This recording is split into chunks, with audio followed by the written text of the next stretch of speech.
Pode, por favor, então, pôr a presença e vamos que vamos.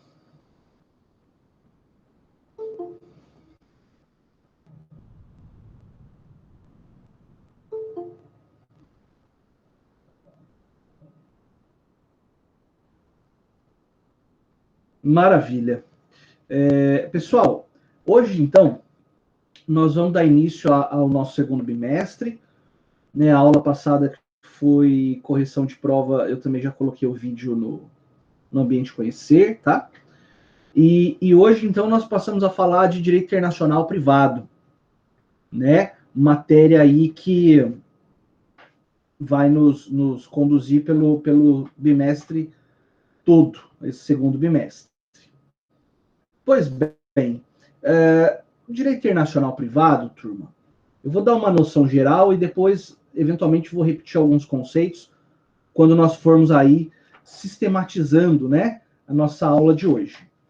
Bom, no direito internacional privado, nós temos que ter em mente, pelo menos nesse momento da matéria, nessa fase inicial, que nós estamos diante de uma disciplina, claro, diversa do direito internacional público, mas uma disciplina que tem por objetivo, claro, que é um conjunto de princípios e regras e tudo mais, né, como todo bom conceito de direito, mas é uma disciplina que trata, notadamente, não da solução dos casos concretos, mas sim da indicação da norma ou do ordenamento cabível para solucionar aquele caso concreto.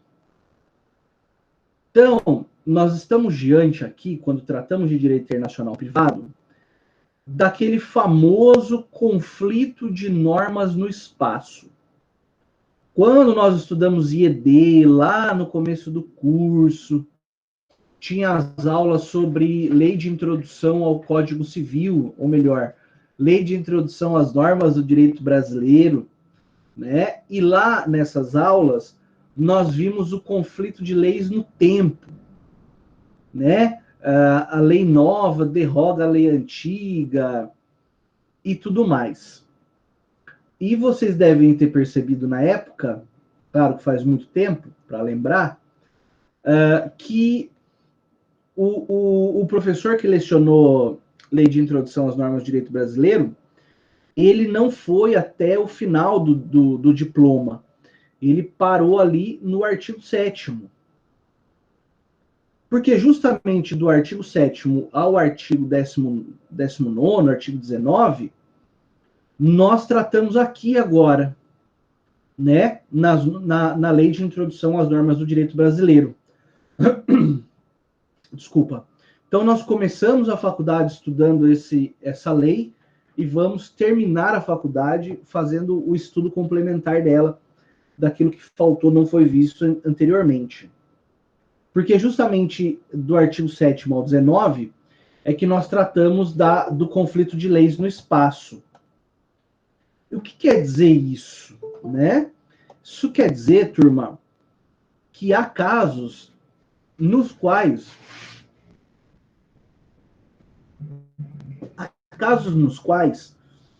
nós nos colocamos ou estamos diante de situações, de casos concretos que podem dar ensejo à aplicação de um ordenamento jurídico que não é o brasileiro. Notadamente, a imensa maioria das vezes, isso vai acontecer com relação a normas ou casos, a casos de direito privado. Tá? Então, o direito internacional privado, como o próprio nome diz, ele tem um viés jusprivatista. Então, quando eu digo casos de direito privado, nós estamos nos referindo basicamente a direito civil. Tá? Não apareceu para mim aqui, Bruna. Se apareceu, eu aceito. Avisa lá, fazendo favor. Mas por enquanto não apareceu nada, não. Eu aceito todo mundo, louco. Ela mandou no grupo aqui que tinha mandado, mas já avisei já. Então tá bom. Só para ela tentar mais uma vez aí. Obrigado. Beleza. Então nós estamos diante desses casos de direito privado, certo? Tem lá no material um conceito, né? Vou fazer a leitura dele rapidamente. É o ramo da ciência jurídica, onde se definem os princípios, se formulam critérios, se estabelecem as normas a que deve obedecer a busca de soluções adequadas para os conflitos emergentes das relações jurídico-privadas internacionais. Claro, que não é qualquer caso, até porque o comum é que os casos sejam solucionados dentro do Brasil de acordo com a lei brasileira.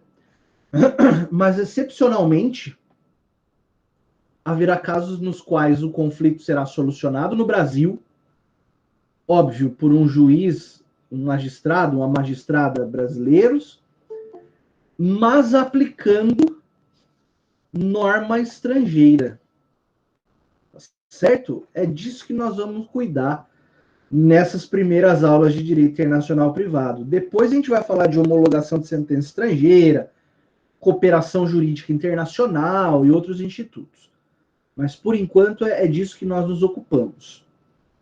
Então, para que haja essa preocupação sobre qual ordenamento jurídico será aplicado ao caso concreto, esse caso de direito privado, em regra, ele tem que ter uma conexão internacional, ou seja, de forma bem coloquial, assim, ele tem que ter um tempero internacional, né? Ele tem que ter aí um elemento, pode ser um elemento que indique a internacionalidade, a transnacionalidade do caso, no que diz respeito à norma a ser aplicada. Bom? Joia.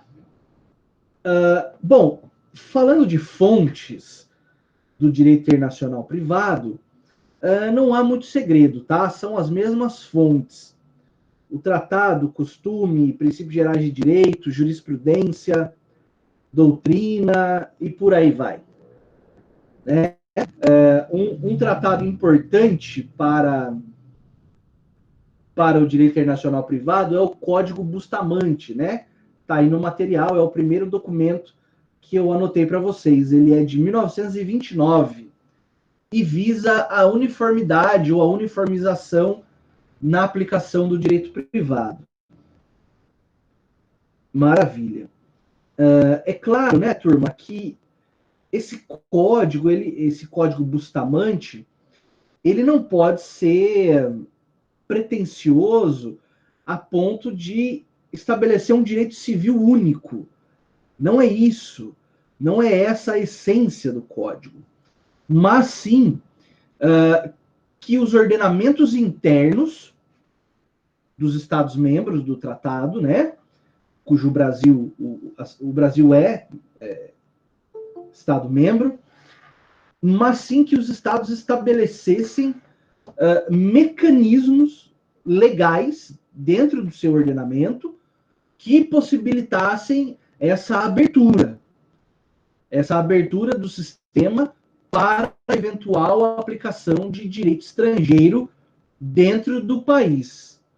Então, o Brasil, como é membro do Código Bustamante, não por acaso, na lei de introdução, antiga lei de introdução ao Código Civil, hoje lei de introdução às normas do direito brasileiro, traz lá, né, pelo menos em 12 artigos, 13 artigos, 7º ao 19, traz lá regras de abertura do sistema para que, eventualmente, normas estrangeiras possam ser aplicadas aqui, dentro do país. Tá bom? Maravilha. Aí, na sequência, eu fiz uma pequena diferenciação entre direito internacional público e direito internacional privado. O direito internacional público, nós vimos aí com bastante profundidade, né, que é um direito que trata das relações entre estados soberanos e organizações internacionais. Então, ele é um direito que trata de questões macro, por assim dizer, de questões bastante amplas. E, além disso, o direito internacional público, ele em si já traz a solução para o caso concreto. Por exemplo, quando estudamos responsabilidade civil internacional, nós vimos que os diversos tratados internacionais que constituem o arcabouço normativo internacional público, eles já trazem a solução para o caso concreto. Por outro lado, o direito internacional privado, ele trata de questões particularizadas, né, de questões micro. Eu usei macro lá, vou usar micro aqui. Questões de casos concretos entre particulares. Exemplo, um casamento, um direito sucessório, capacidade, enfim, contrato. E, além disso, turma, o direito internacional privado, ele não traz a solução para o caso concreto. Repito para quem chegou um pouquinho depois, e vou repetir ao longo dessa aula várias vezes. O direito internacional privado, ele não diz a justiça do caso, mas ele aponta o ordenamento jurídico que pode ser aplicado ao caso e, a partir de então, chegarmos à justiça do caso concreto. É dizer, de outra forma, que o direito internacional privado não resolve o mérito do problema, o mérito do caso colocado para ser resolvido perante o Poder Judiciário. Né? Ele tão somente aponta qual ordenamento jurídico será apto a fazê-lo. O ordenamento brasileiro ou o ordenamento de algum outro estado estrangeiro, conforme o caso. Até aqui, como é que tá? Tá tudo em ordem? Tô me fazendo claro, turma?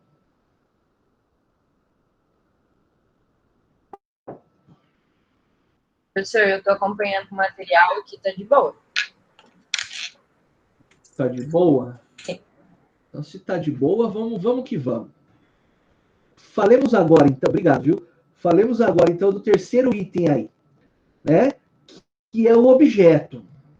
Então, assim, eu acho melhor, nessa introdução, repetir várias vezes o mesmo tema, apesar de parecer chato, isso ajuda, né, a você fixar esse conhecimento.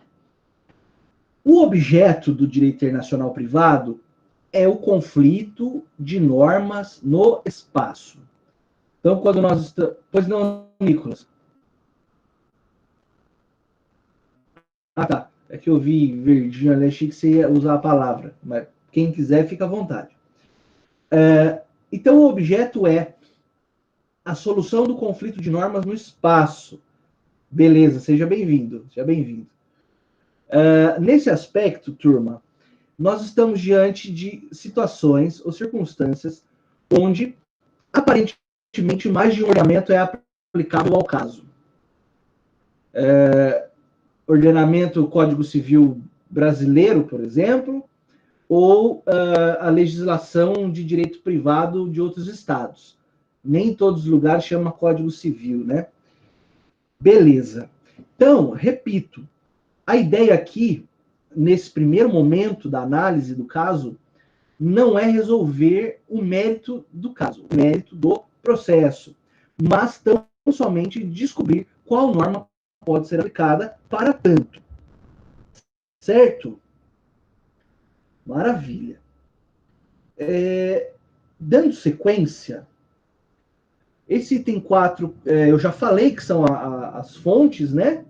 São idênticas, então não há muito a ser pisado aqui. Falemos agora da estrutura. A estrutura da norma de direito internacional privado. Toda norma de direito internacional privado, ela é indicativa ou normas indiretas. Porque, repito, acho que pela sexta vez, peço perdão, Mas vamos lá.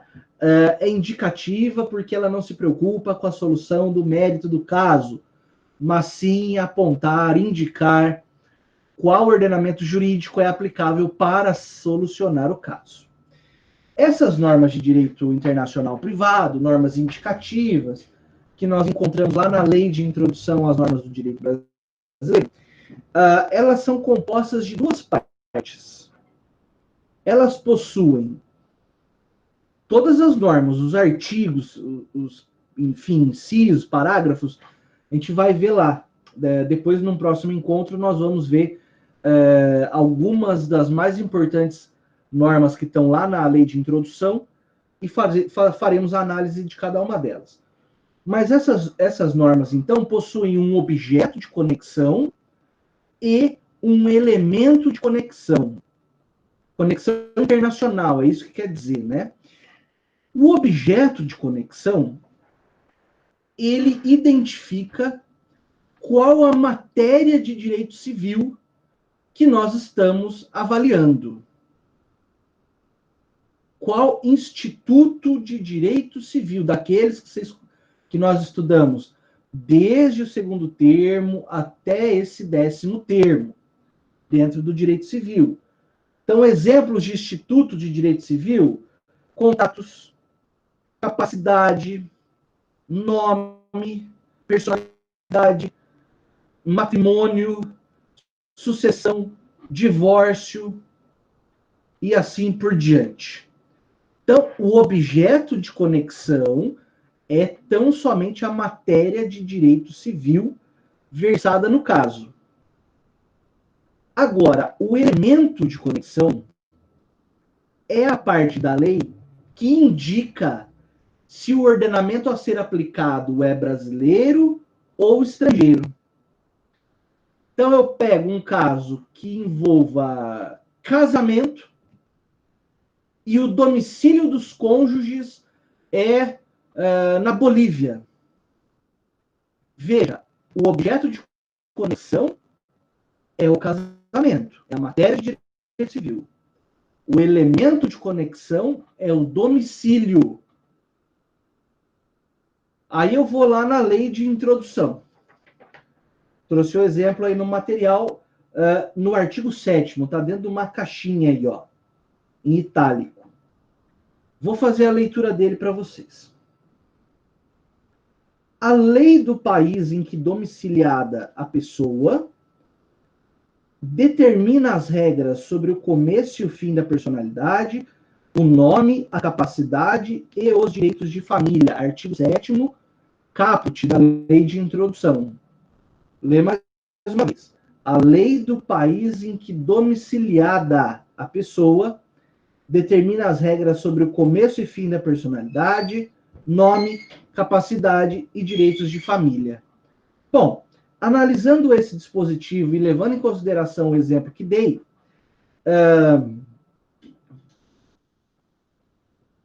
supondo que no nosso exemplo um dos cônjuges é brasileiro, tá? O outro é boliviano, mas o domicílio deles é na Bolívia.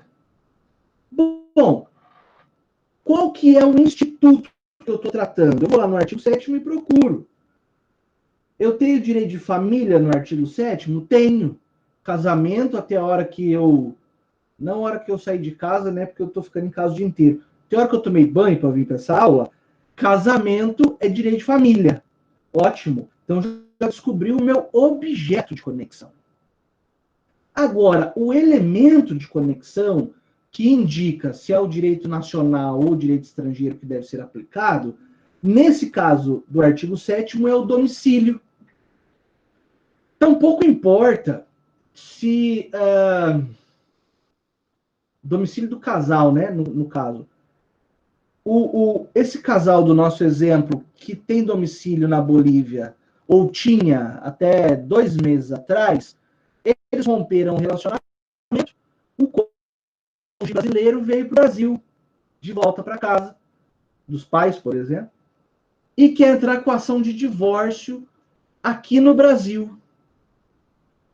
Eventualmente, ele até pode entrar com ação de divórcio no Brasil, porque a justiça não vai negar aplicação da jurisdição. Artigo 5º, inciso 35. Mas a pergunta que o juiz vai se fazer é a seguinte. Só um instantinho que está vindo um barulho aqui da sala, está me atrapalhando um pouco. O juiz vai se fazer a seguinte pergunta. Eu devo aplicar o Código Civil brasileiro para esse pretenso divórcio ou aplico a norma de direito privado da Bolívia? Ora, o lugar do domicílio do casal era na Bolívia. Portanto, ainda que o processo vá correr aqui no Brasil, porque a jurisdição é inafastável, não vai ser aplicado o ordenamento brasileiro, mas sim a norma de direito privado boliviana. Conseguiram identificar como que o elemento de conexão ele atua, turma? Me ajudem aí, por favor.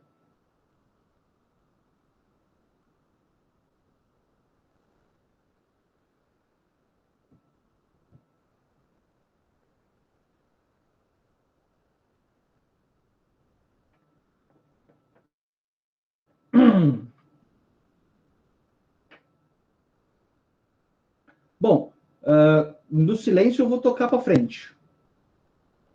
Pode Ou ser. travou aí? Eu tenho medo de falar e às vezes só eu estou acompanhando, mas por aqui tá tudo certo. Eu também estou acompanhando, tá tranquilo, professor. Ah lá. Mas nós estamos aqui firme e forte. Tá, não, beleza. Eu já me É que a gente sinto fica meio sozinho. encantada te olhando, professor.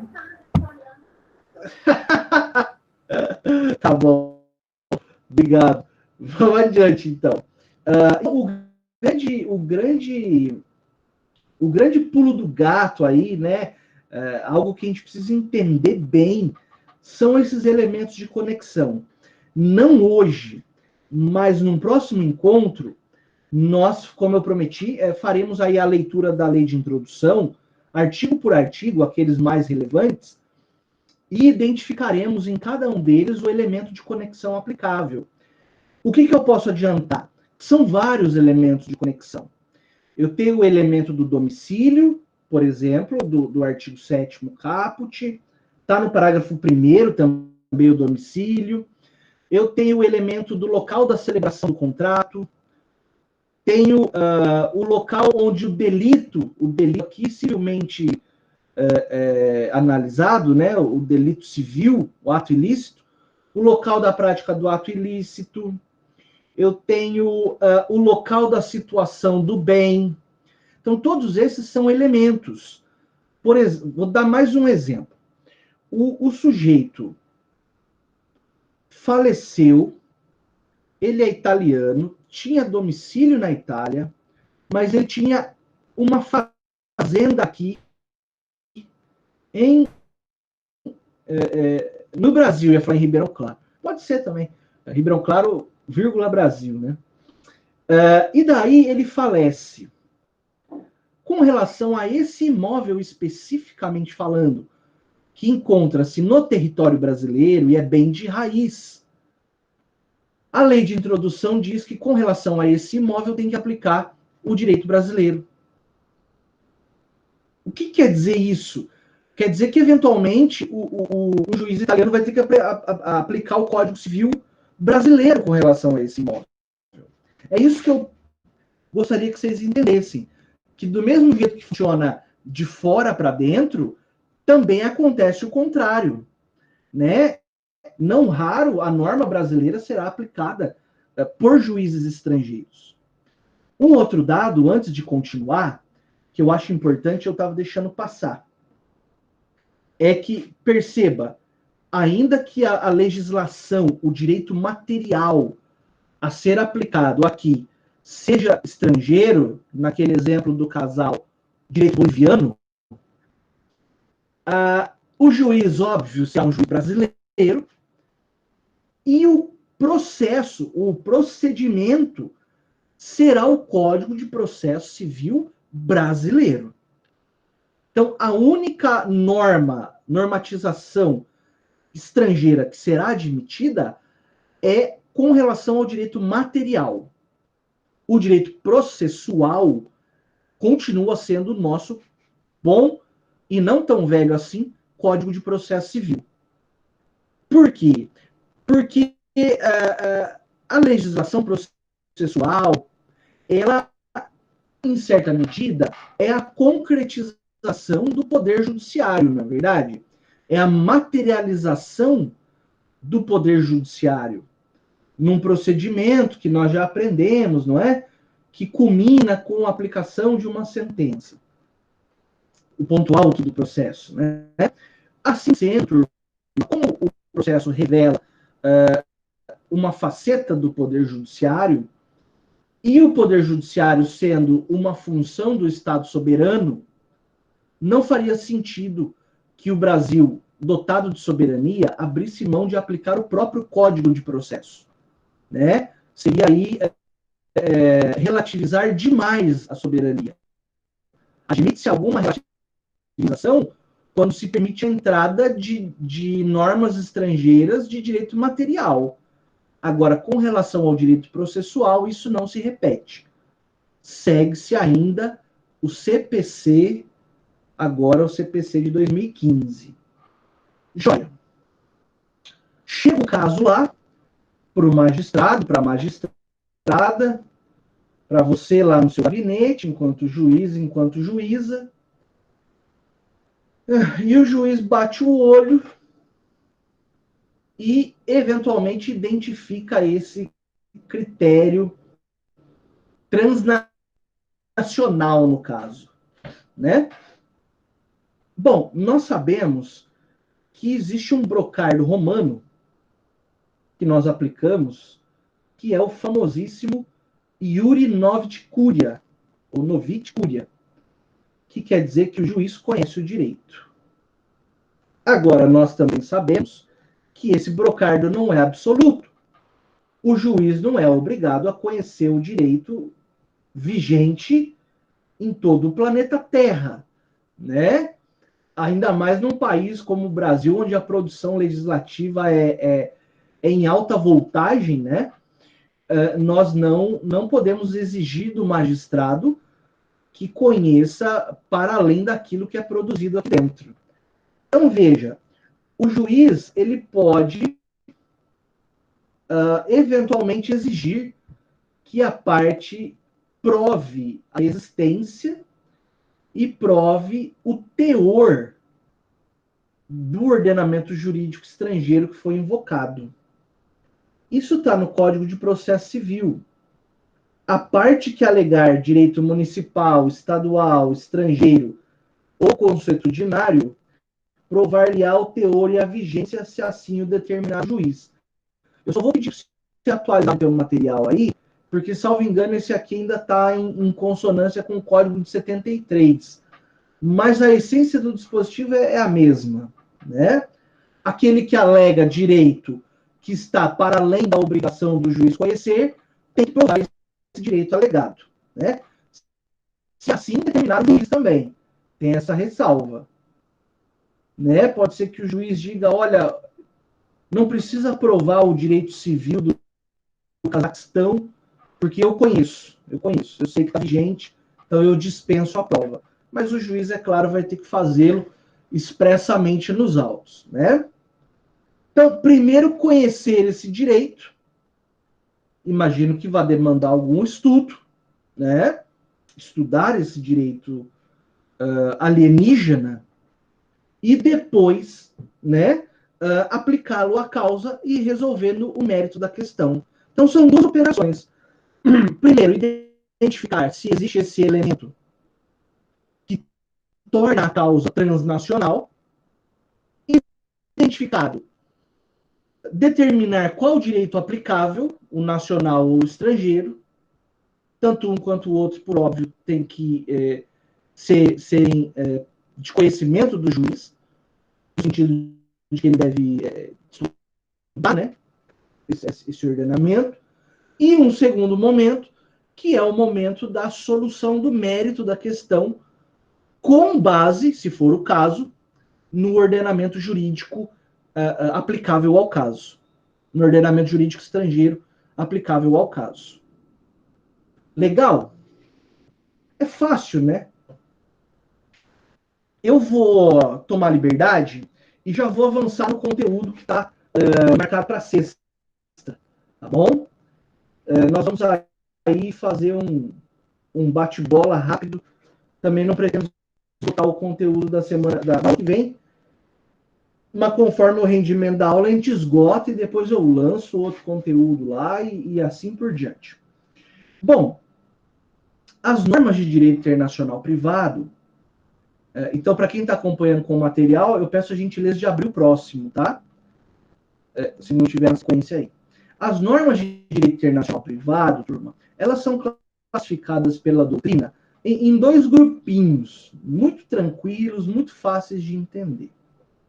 Só retomando que são aquelas normas de direito internacional privado, são normas indicativas ou indiretas que não resolvem o caso concreto, mas apontam qual ordenamento cabível para tanto. Essas normas são classificadas, primeiro, em normas unilaterais, que são aquelas que apontam um só ordenamento cabível no caso. O artigo 10 da Lei de Introdução às Normas do Direito Brasileiro é um bom exemplo. O artigo 10, parágrafo 1º. A sucessão de bens de estrangeiros situados no país será regulada pela lei brasileira. Olha aí, ponto 1. Em benefício de filhos e do cônjuge brasileiros, ou de quem os represente.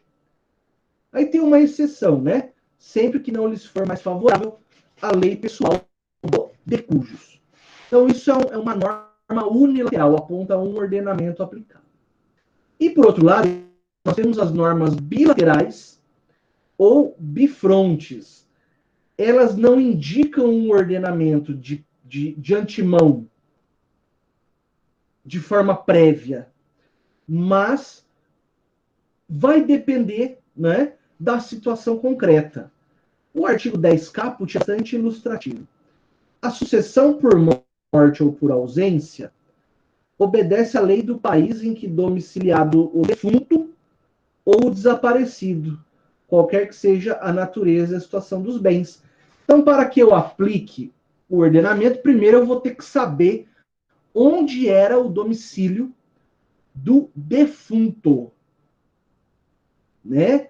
Eu confesso para vocês que nunca mais vi, a não ser nesse artigo, a palavra defunto no ordenamento. Pode ser que eu não tenha lido o suficiente, mas eu nunca vi, acho até meio feio, né? Defunto. Mas então essa norma ela é bilateral ou bifronte, porque vai depender da análise do caso. Joia? Pois bem, falemos agora, então, de forma um pouco mais detalhada, da aplicação do direito estrangeiro. Então, veja, aqui nós já estamos numa fase onde, analisado o caso e o elemento de conexão aplicável, decidiu-se pela aplicação, pela permissão de entrada, naquele caso específico, de uma norma estrangeira. Bom, é claro que essa aplicação de uma norma estrangeira, por ser excepcional, ela não é um ato arbitrário do juiz. O juiz não pode, a seu bel prazer, escolher qual ordenamento do mundo ele vai usar para julgar um caso. Né? A regra é que ele aplique o ordenamento nacional, excepcionalmente, ordenamentos estrangeiros. Só que, para que essa exceção ocorra, é necessário um mandamento legal. E onde que está esse mandamento, ou mandamentos? Eles estão na lei de introdução às normas do direito brasileiro. Então, o juiz só pode proceder a essa operação de aplicação de legislação estrangeira para casos de direito privado se houver uma permissão do próprio ordenamento brasileiro. Então, é o próprio direito brasileiro que faz uma abertura para que outros ordenamentos possam ser aplicados. Uma vez decidido, turma, pela aplicação dessa norma estrangeira, esse direito alienígena, esse direito de fora, ele acaba recebendo a mesma força imperativa, a mesma força coativa que qualquer lei brasileira. É como se por alguns instantes aquele direito estrangeiro se incorporasse ao direito brasileiro e passasse a gozar das mesmas prerrogativas, notadamente quanto à sua imperatividade, né? Maravilha. E assim sendo, as partes não podem renunciar ou recusar, melhor dizendo, a aplicação desse direito estrangeiro, né? Porque senão a parte olha o direito, sei lá, alemão e olha o direito brasileiro e fala, mas o brasileiro é melhor, hein? Vamos excluir o direito alemão desse caso? Não, as partes não podem fazer isso, elas estão submetidas a essa aplicação, né? Muito bom. Agora, como eu disse para vocês, o juiz ele é obrigado a conhecer a legislação federal. Isso é certeza. Aí você acha doutrinadores dizendo que o juiz é obrigado a conhecer a legislação federal, a legislação do estado onde ele judica, se ele for magistrado da justiça estadual, e da comarca, melhor dizendo, né, ou dos municípios que compõem a comarca, quando é o caso, onde ele está alocado. Tudo bem. Quanto a isso, esse tipo de divergência não nos interessa agora. O que nos interessa é que o juiz não é obrigado, em hipótese alguma, a conhecer direito estrangeiro, né? Assim sendo, turma, a parte que invoca direito estrangeiro pode vir já na petição inicial, não é verdade? A invocação do direito estrangeiro. A parte que, ou na contestação depois, a parte que invoca o direito estrangeiro tem a obrigação de provar o teor, quer dizer, o conteúdo, o texto e a vigência desse direito alegado. Porque não adianta nada permitir que invoque o direito estrangeiro, o direito já foi revogado, né? Ele tem que estar em vigência.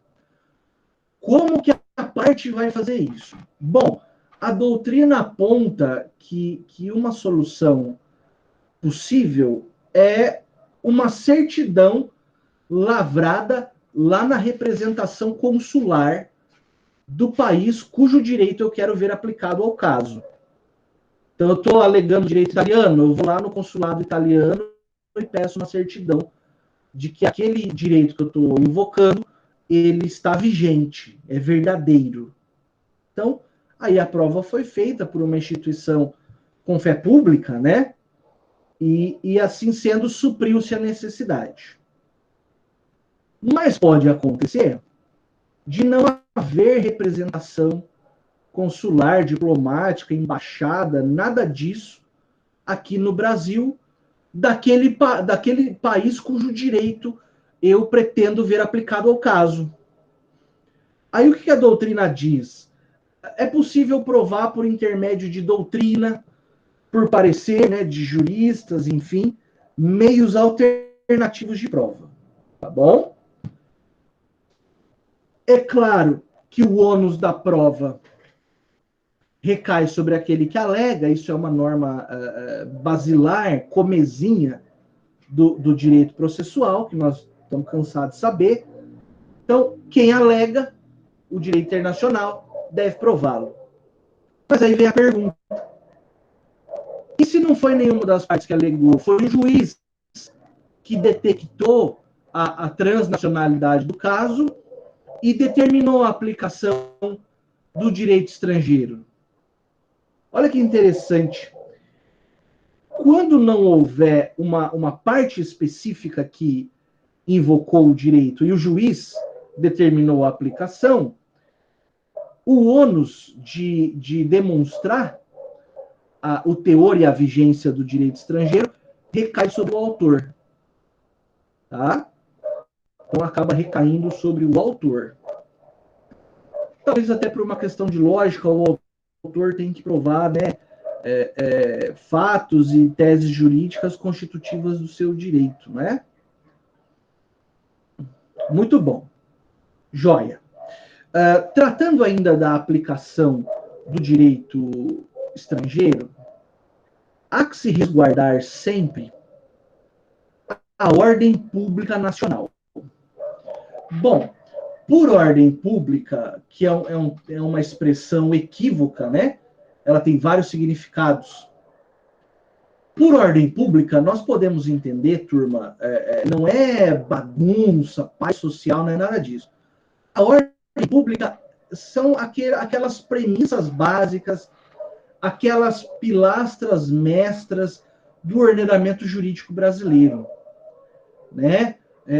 Respeito à dignidade humana, o princípio da igualdade, o princípio da isonomia e assim por diante.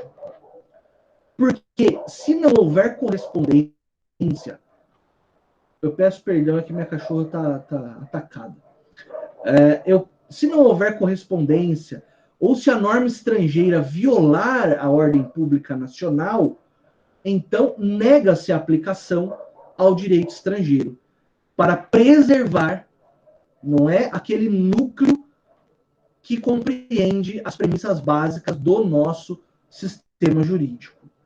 Ele não pode ser vilipendiado, esse núcleo, nem que seja para aplicar norma estrangeira. Não tem ressalva. Se violar a norma, se violar a ordem pública, não se aplica o direito estrangeiro. Eu trouxe como exemplo aí da doutrina, né, a ideia, por exemplo, do divórcio. O divórcio nos países de raiz islâmica, o divórcio acontece por um instituto chamado de repúdia.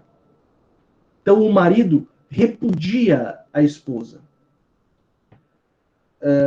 O STJ, aí tá STF, né? Mas também já houve a mudança e é o STJ agora. O STJ, ele não homologa esse tipo de divórcio aqui no Brasil, tá? Porque o Instituto da Repúdia, em certa medida, ele traz na sua essência uma diminuição da figura da mulher. Como essa diminuição da figura da mulher viola o princípio da isonomia, que é um dos princípios da nossa Constituição, o ordenamento brasileiro, então, não aceita esse tipo de divórcio. O mesmo pode acontecer com outro exemplo referente ao casamento poligâmico, muito comum em alguns países, mas o ordenamento brasileiro não reconhece, né, a poligamia. O casamento no Brasil é monogâmico. Assim sendo, uma pessoa que se case em outro estado, sob um regime de poligamia, e depois venha para o Brasil e aqui queira homologar esse casamento, não encontrará resposta positiva do Poder Judiciário, já que esse casamento poligâmico afronta a ordem pública brasileira. Ficou claro isso, turma?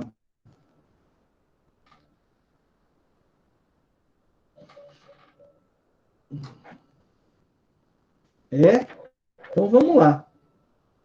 Eu vou falar agora da qualificação e daí nós nos encaminhamos para o final desse encontro, tá bem? Ora, a qualificação é um procedimento levado a efeito pelo magistrado, pelo juiz, pela juíza, representando o Poder Judiciário. O juiz, quando o caso concreto chega até ele precisa, então, analisar esse caso no intuito de saber se existe ali um elemento de conexão. Então, o raciocínio do juiz deve se desenvolver em duas fases também. Na primeira fase, é identificar um objeto de conexão. Olha, o objeto de conexão aqui é contratos. Ótimo, já sei qual instituto de direito civil estou tratando. E depois vai se analisar o o elemento de conexão para saber se esse contrato tem características transnacionais ou não, né? Por exemplo, o contrato foi celebrado nos Estados Unidos e a prestação do serviço também aconteceu nos Estados Unidos por uma empresa com sede no Brasil, por uma empresa brasileira. O juiz, diante dessa análise, o juiz vai saber que, pelo elemento de conexão do local da celebração do contrato, ele terá que aplicar normas de direito privado norte-americanas para solucionar o caso. Desde que não haja, claro, né, cláusula de foro de eleição, que não é o exemplo, não está no nosso exemplo isso. Então, o juiz precisa identificar qual instituto de direito material está tratando e qual elemento de conexão, se levará à aplicação de uma norma estrangeira ou não. Então, isso é qualificação. É enquadrar, não é? É entender o instituto material, de direito material, e o elemento de conexão que o acompanha. Esses dois andam juntos, né? É inafastável. Todo instituto, todo acontecimento, ele traz em si também um elemento de conexão. O que acontece é que, na imensa maioria das vezes, o elemento de conexão aponta para a aplicação do direito brasileiro, né? O sujeito nasceu em Ribeirão Claro, olha que privilégio, cresceu em Ribeirão Claro, casou em Ribeirão Claro, comprou imóvel, teve filhos e morreu em Ribeirão Claro. Esse é um exercício que, quando o juiz for olhar a causa, e lembrando também que o advogado é o primeiro juiz da causa, né? O advogado, quando for olhar ali, ele vai fazer esse raciocínio, talvez até sem perceber, né? Bom, essa causa corre no Brasil sob o Código Civil Brasileiro, por óbvio. O elemento aí previsto é o domicílio do cara. Se o domicílio dele a vida inteira foi no Brasil e não tem nenhum indício de internacionalidade, não há o que se falar. Agora, quer ver como que muda? Esse mesmo cidadão ribeirão-clarense comprou 2 apartamentos em Berlim, uma casa em Paris e mais uma na ensolarada Miami. Upa! Aí nós vamos ter que fazer algum raciocínio, né?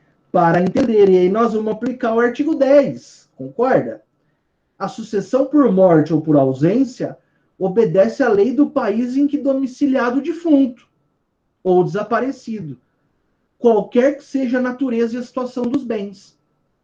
Então, aquele casinho que antes nem passava perto da lei de introdução e do artigo 10, caput, com a introdução desses elementos, passou, então, a ter alguma preocupação internacional, que é rapidamente e facilmente solucionada pelo artigo 10 caput. Então, mesmo que ele tenha os 2 apartamentos na Alemanha, a casa em Paris e outra nos Estados Unidos, esses bens serão divididos de acordo com o Código Civil Brasileiro, porque leva-se em conta o domicílio do defunto, pouco importando o local dos bens. Tudo ok com essas informações, turma? Sim. É fácil, né? Essa matéria é bem bacana. Você vai ver que o direito internacional é o chique mesmo, né? O direito glamuroso de todos. É o mais glamuroso de todos. Bom, dito isso, que nem vinha ao caso dizer, né? Eu posso, então, dar o encontro de hoje por encerrado, se não houver dúvidas.